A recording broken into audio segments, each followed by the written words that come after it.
Fights, Mics, and Media. I'm Goldie Boy on my BIG and I got a story to tell. Please like, comment, and subscribe if it's a vibe. Mwah. This is the life, it's real, so official, there you go, I used to twist the cap. This is the story of a well-known doctor who turned himself into a well-known, disgraceful doctor. Stay tuned in. Dr. Robert was born in St. Andrews, Grenada. He did not come from money, with his mother Milta spending most of her time in Trinidad and Tobago in search of better paying work. Robert lived with his maternal grandparents, two Grenadian farmers. His fractured family life was compounded by total absence of his father, Raleigh Andrews, a Houston area physician who up until his death in 2001 focused his career on offering medical services to the poor. Robert didn't meet his dad until he was 25 years of age. At the age of 7, Robert relocated to Trinidad and Tobago to live with his mother, where he became a citizen and finished high school. Like Milta, Robert was determined to make a better life for himself, demonstrating at an early age a propensity to work hard.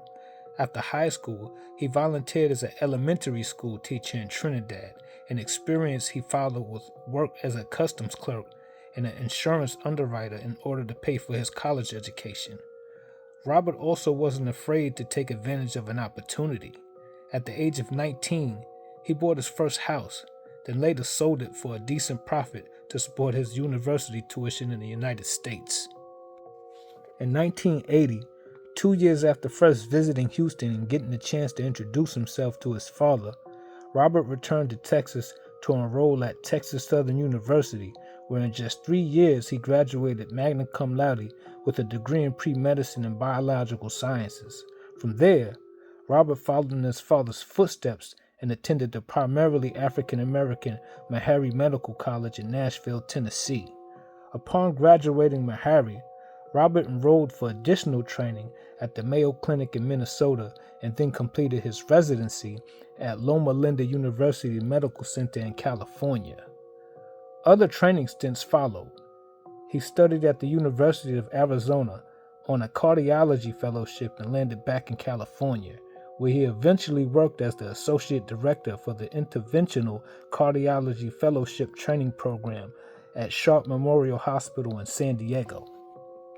In 1999, Dr. Robert left California for a second time and struck out on his own, opening up a private practice in Las Vegas. Locating his office just east of the Strip, Robert, again taking cue from his father, aimed to serve not just the city's wealthy, but its underserved as well. In 2006, Robert expanded his scope and returned to the city where his father had made a name for himself to open the Acres Homes Heart and Vascular Institute. We have been so lucky to have Dr. Robert in that clinic in this community, Houston patient Ruby Mosley told People magazine. There are many, many patients that thank God this man was here for them. Those who've had financial dealings with the doctor, however, might feel otherwise. Unpaid debts, lawsuits, and tax liens have followed Dr. Robert's life. More than $400,000 in court judgments alone were issued against his Las Vegas practice. And in December 2008, Dr. Robert, who has an unknown number of children, was ordered to cough up $3,700 in unpaid child support. In fact, it was Dr. Robert's debt situation that set the stage for his working relationship with the entertainer Joseph. The two men had first met in 2006 when the singer, a frequent Vegas visitor, had contacted Dr. Robert about treating one of his children for an unknown medical situation.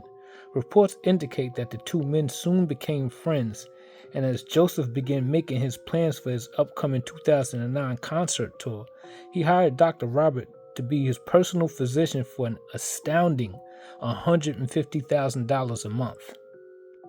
Joseph's motivation to bring Dr. Robert aboard, though may have had less to do with friendship and more to do with the singer's own complicated reliance on prescription medicine.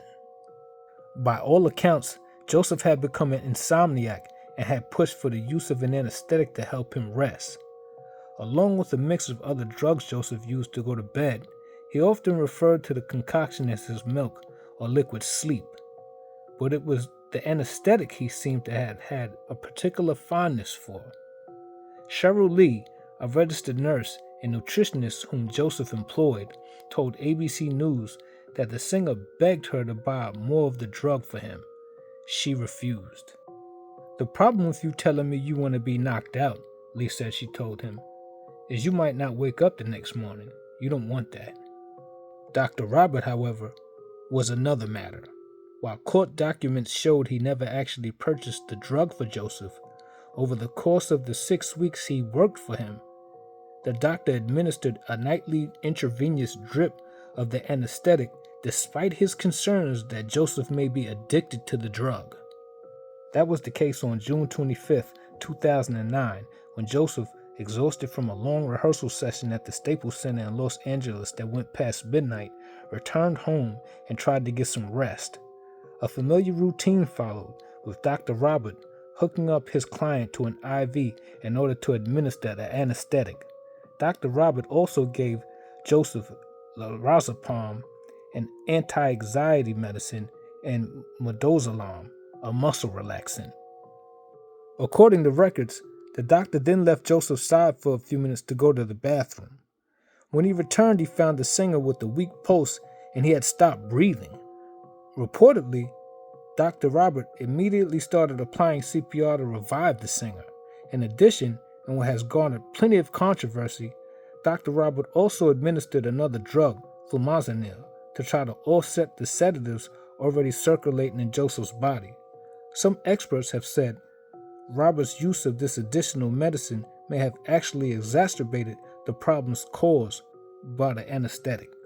While questions remain about Dr. Robert's work to try to save Joseph's life in those first hurried moments, what is clear is that 82 minutes passed before the doctor or anyone else at Joseph's home called paramedics to the house.